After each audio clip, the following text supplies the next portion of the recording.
Thank you so much, Joe. And it's such a pleasure, such a privilege, and such an honor to be with you this morning. This is my first time at an IAFOR conference, and already I feel so inspired by everything I heard, so inspired by being in a room with such international flavor. It's just so special.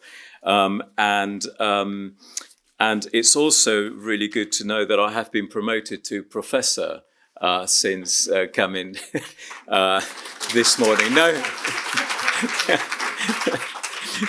no, I am just a doctor.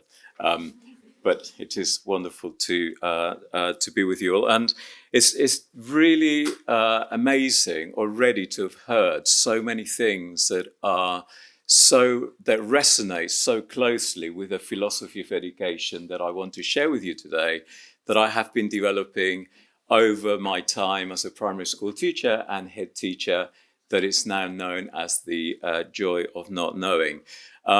So many things resonate. It's incredible to have joined an organisation on behalf of the University of Sussex that I know IAFOR has a long association with, a very proud moment, and for the core principles of the association to be around the international, the intercultural, interdisciplinary modes. And it's just so special to feel that those are values that I hold and I have held so dear ever since my first day with those amazing children, which I still remember in the primary school in Bristol, where I started to develop what is now known, and it's the last chapter in the book because it's the most special one, which is called, it's entitled Multilingual Thinking in Multicultural Classrooms. And to be with you in the audience where this is the case, it's incredible. And the idea of that, which is really special, it's quite innovative and quite sometimes difficult to enact.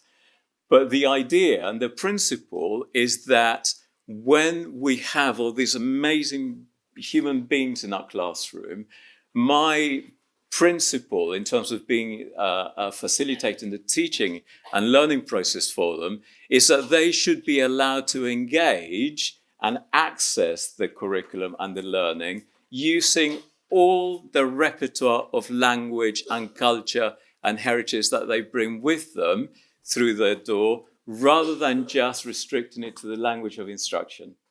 And it's just so transformational. Nelson Mandela said, if you speak to somebody in the language of instruction, it goes to their head. If you speak to them in their own language, it goes to their heart.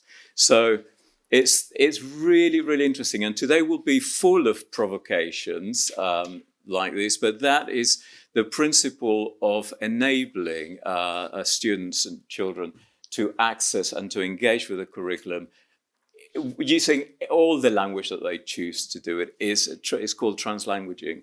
It's so fascinating, and I have seen children's lives completely transform by that. So those three principles are so much at the heart of everything I believe in. The other thing that was really striking was Anne's comment about disagreeing well and thinking differently, and not always taking the path of the path of least resistance. And you'll see today my whole presentation, my whole approach today will be to try and convince you that if we do take the path of least resistance all the time, and we stay and remain always in comfort, then there is no learning that happens as a result of that. So I was fascinated and by the way that ever since, I guess I was very lucky that I came into education having been a research scientist, because as a research scientist, by definition, research scientists go into the laboratory every day and try and design experiments and things to which there are no known answers. Yeah, that's the whole point of research, of research and science, is to try and try and design something that will try and contribute information, that will try and answer things that no one knows. And so that sense of being very comfortable with not knowing and with uncertainty is what I brought into the world of education. And I just realized that I had these amazing little beings with me all day who are naturally born inquisitive. They're natural philosophers, aren't they? When children are born, I believe they're born naturally as scientists, investigators, philosophers, wanting to find things out. That's human nature. And I feel fascinated by the way that we can structure the curriculum, the teaching and learning process, the everyday life in the school, so that innateness is nurtured, that sense of curiosity is nurtured, rather than being taken away and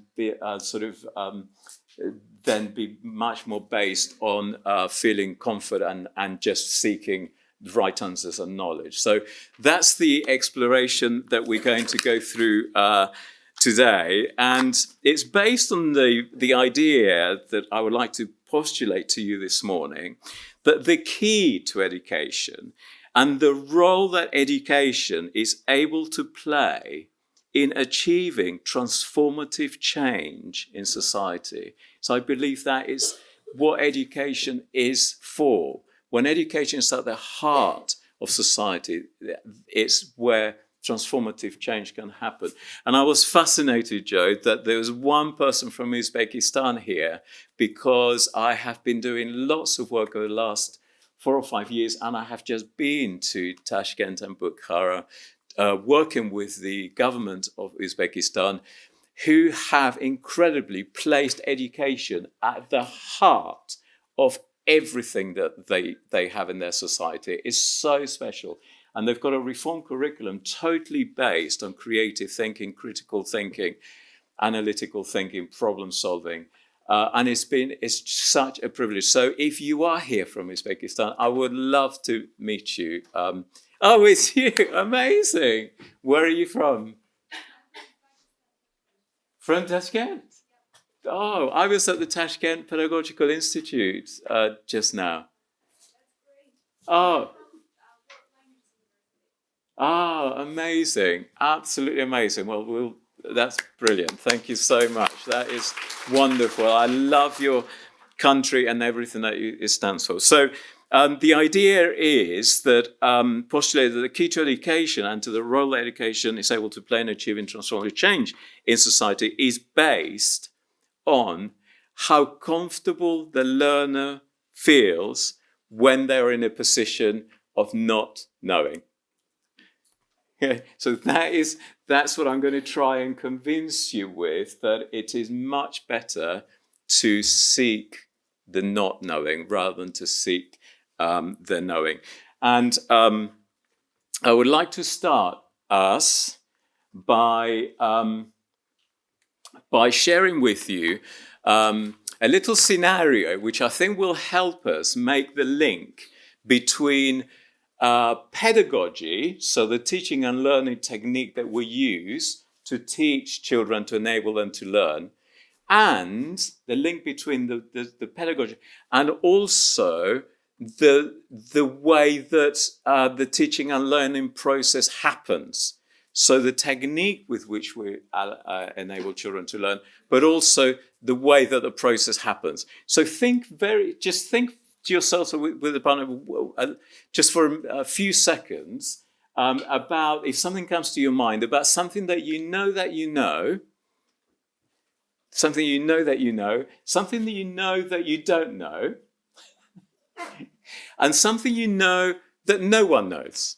This is really, really fascinating, because this, I feel, goes to the heart of education. It goes to the heart of sharing. When we share these principles with the children, with the students, it places the purpose of education at the heart of the teaching and learning process. And that's why I love these ideas that I'm going to share with you so much, because it makes learning so meaningful for children and so powerful in terms of what we provide them with so that they can then function in society and contribute.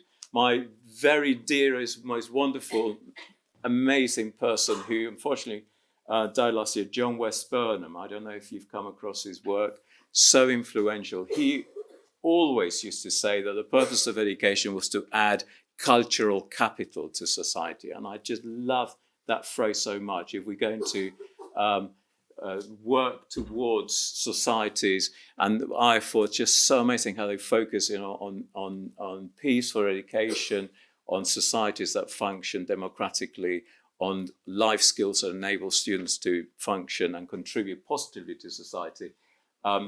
This is what it's all about, how we do that and you'll see from very, very, very early on in a child's life. So, does anybody can tell us something that they know?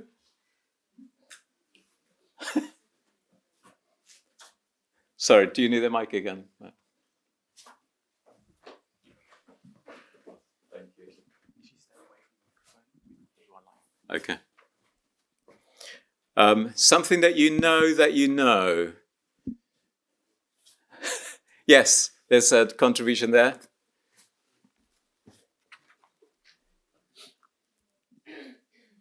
Probably something I share with everybody here. I can speak English, but it's not my first language. Brilliant. Thank you so much. So you can speak English. Fantastic. Anybody want to contribute something that they know they don't know?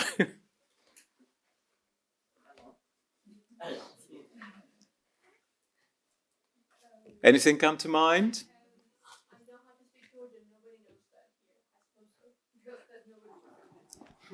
So, good evening. But good evening. Am I audible, sir?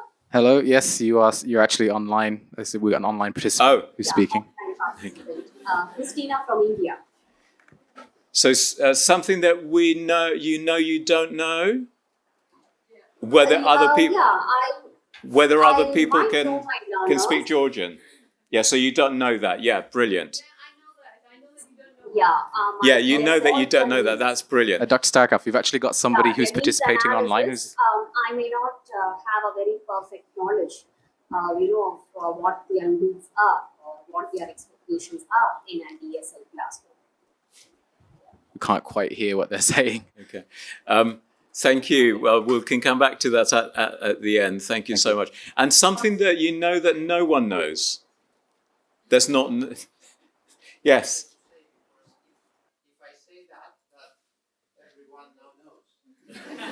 No, yes, but no. A piece of information that is not yet known, that we don't have the knowledge of. Can I just say one thing before we continue? No one online can hear you unless there's a microphone in front of you. So could you please wait before you've got a microphone before you answer the questions? Thank you very much. So hands up. Okay.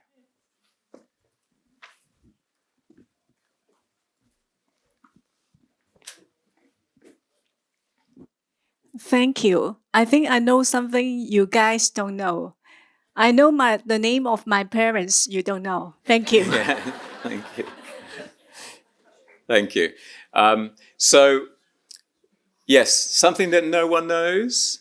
Thank you.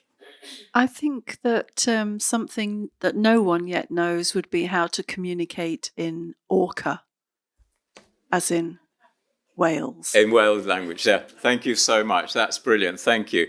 And I think what's really, really fascinating about this and thinking about this and getting children to think about what they know that they know and what they know that they don't know from a very early age and what they know that no one yet knows is that if you think about it, that what you know that you know is kind of the past, isn't it? It's kind of what you've already learned. Yeah, it's kind of what we've assimilated through our lives. That's what we know that we know. It's kind of in the past, isn't it? Do you agree? Yeah, it's kind of is what we have with us, what has happened in the past. Yeah? What we know that we don't know is the exciting present. It's now, isn't it? Because when a teacher starts to deliver a lesson and they say, today we're going to learn X, Y, and Z, they're in that middle one, aren't they? The children suddenly realize, oh, I'm going to now learn something that I don't know. So that is the present, and that's the process of that. The learning process then takes the student through that, going from the not knowing to the knowing process. Yeah, so that's the present. And the last one is the future.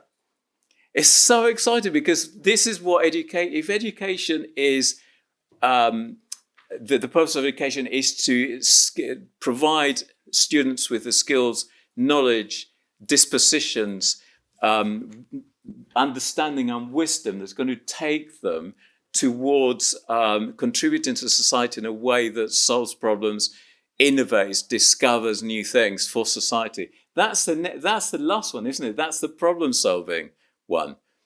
So it's the past, the present, and the future, all within the process of education. And what is really even more fascinating is how we then take this into the classroom and how we actually convince children that it's brilliant and much better to not know. When I was a head teacher at Hartford Infants, my first headship, where so much of this happened and so much of it got gelled together, the parents going around the school looking to send their children would come back to my office and say, Mr. Staricoff, that was really, really interesting walking around the school. We loved the feeling atmosphere, but we're a little bit worried that all the children were saying to us that at this school it's brilliant to not know. So it gave me quite a lot of work to do in terms of convincing the parents on what that actually meant. What I want to illustrate for you is how transformative this can be in the lives of students, or in all our lives. So what I need are 2 volunteers. Would 2 people like to come up just very quickly? Join me on stage. We can demonstrate this. Thank you so much.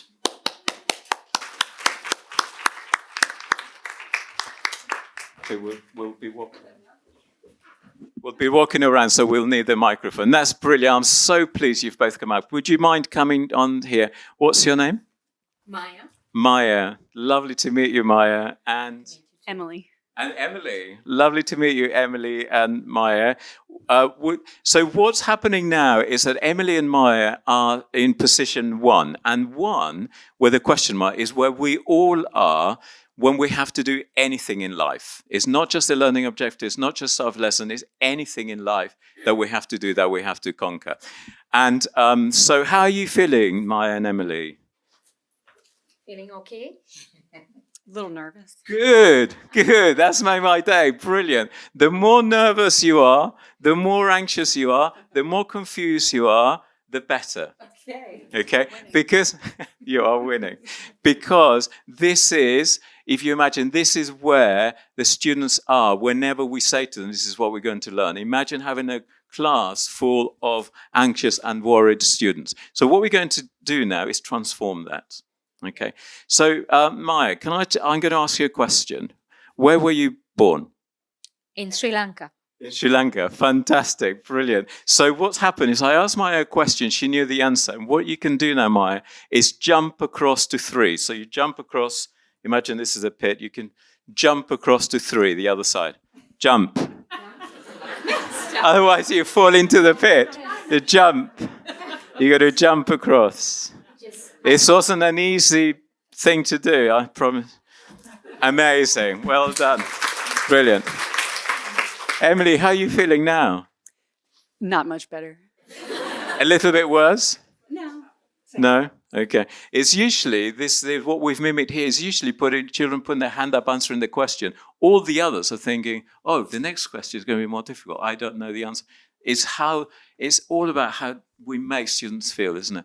So I'm going to ask you a question, Emily. Are you predicting yours will be a little bit harder or as easy as Maya's? Easy. Easy. You think it will be easy? Okay, you're wrong.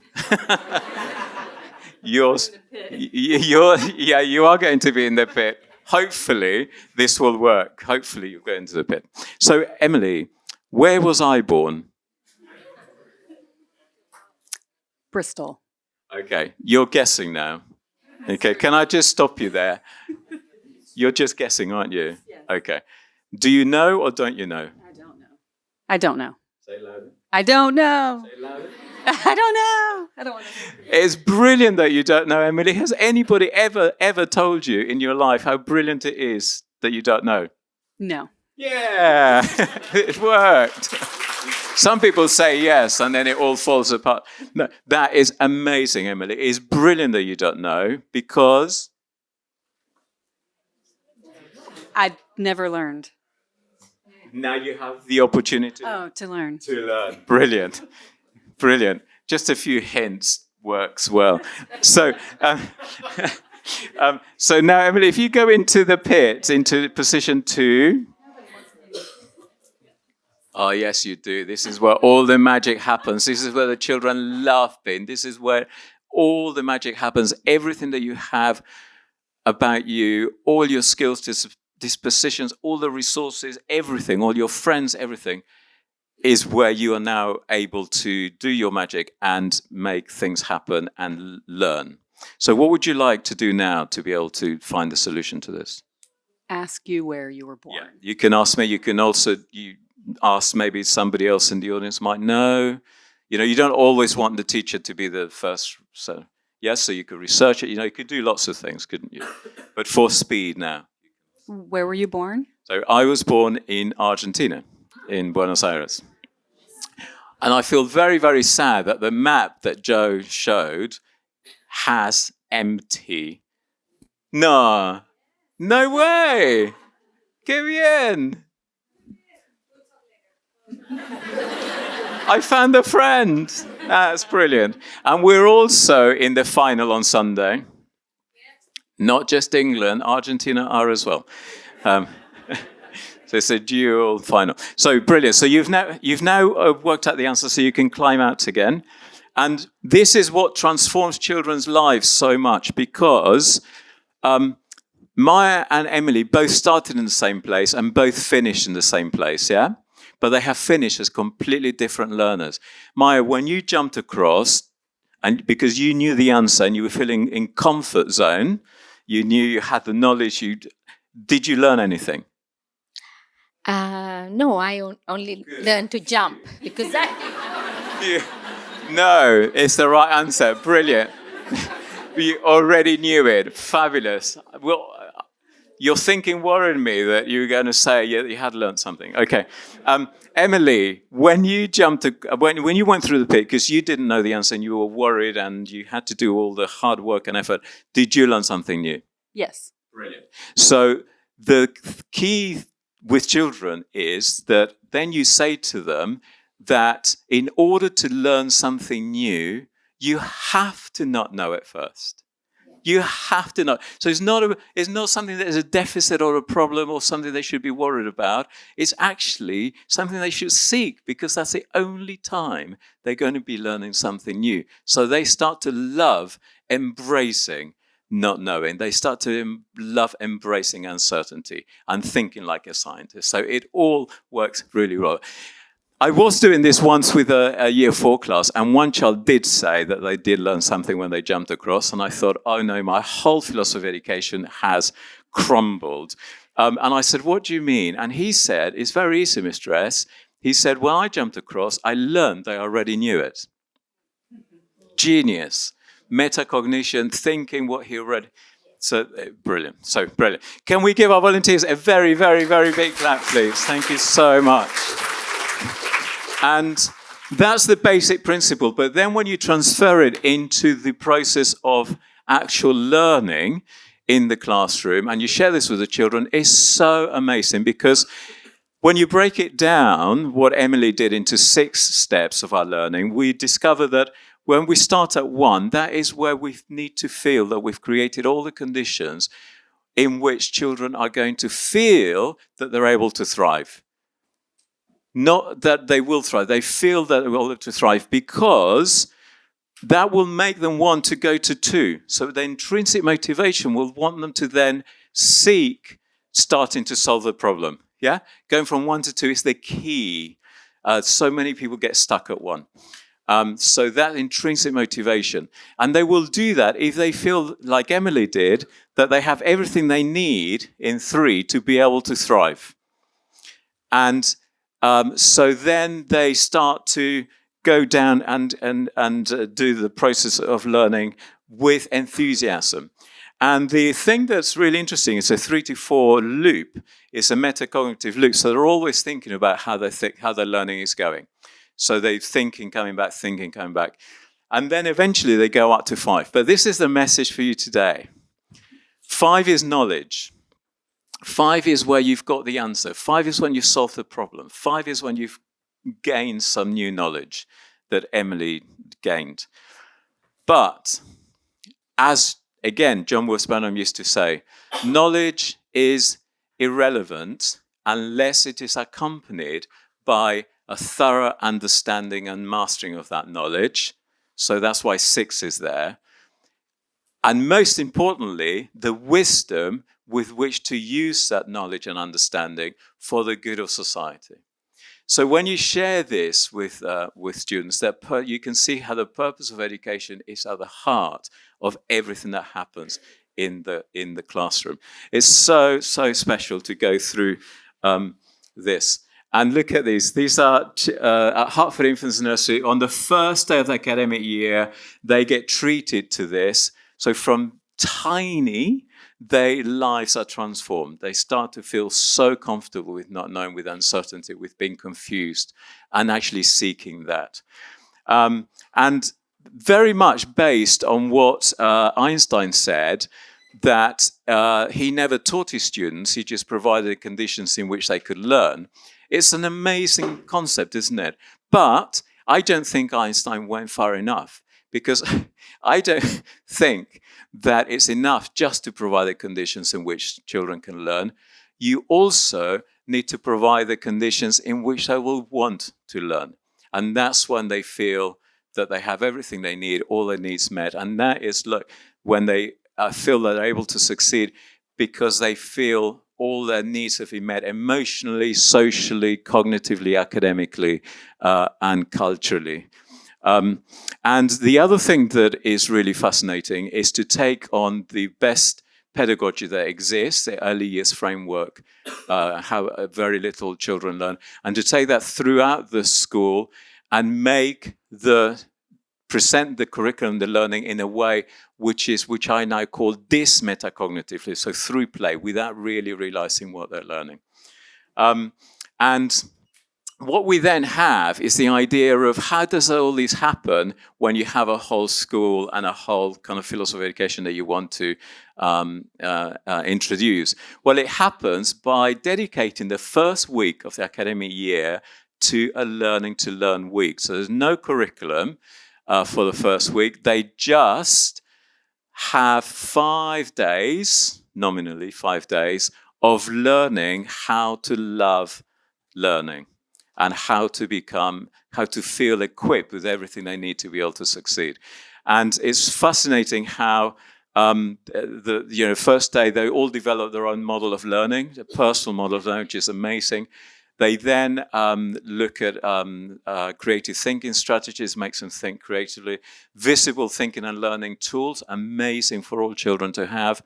And the fourth day is my absolute favorite, philosophy, which enables your classrooms to function as communities of inquiry. And then when you said disagreeing agreeably, that's what I love so much. When you introduce children to classrooms that function as democratic communities of inquiry is amazing. And through philosophy and philosophical questions, you can do that. And the fifth one is introducing them to the lifelong learning dispositions. So when throughout the delivery of the curriculum, they're not only gaining knowledge, but they're becoming effective lifelong learners. This is the multilingual thinking strategy that is at the heart of the Joy of Not Knowing approach. And this is what's so special in terms of what it then does from a strategic point of view for a school. You can see here that the community of inquiries launches with the Learning to Learn week and is based on set of values. So all the schools I was head at, I took away all the rules and just introduced a democratically elected set of values for us.